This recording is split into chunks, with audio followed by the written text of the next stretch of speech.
আমি যাইতেছি গা।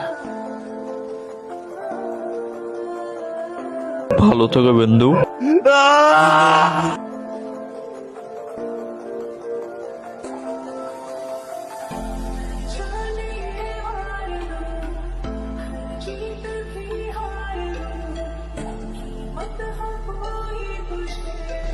বিন্দু আইসা পড়ছো?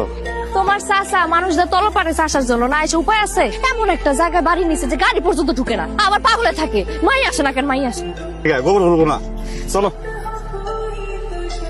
পাগল হয়ে গেছো তোমরা? আমি গ্রামে আসতেই চাই না মা, আর ওইদিকে তোমার গ্রামের একটা ছেলের সাথে আমার বিয়ে ঠিক করে ফেলছো। আমার মানিক, তোমরা যার গা থেকে না গরুর গন্ধ আসে। তোর এই স্বভাবের কারণেই তো তোর আব্বা এই সিদ্ধান্ত নিচ্ছে। আমরা বাড়িতে থাকতে তুই বাড়িতে আসতে চাস না। তাই বলে মানিক হ্যাঁ?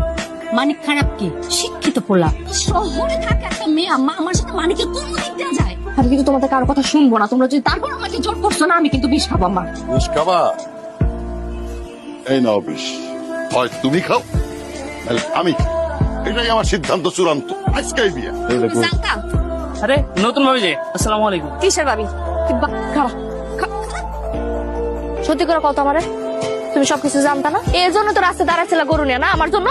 আসলে কিছুই জানতাম না আমি, চাচা কালকে কইছে একবার খালি। এই যে তোর লোক আমার কখনো যায় না, এটা তো ঠিকই কথা কইছো, এটা তো জানো। আমার তুমি তুমি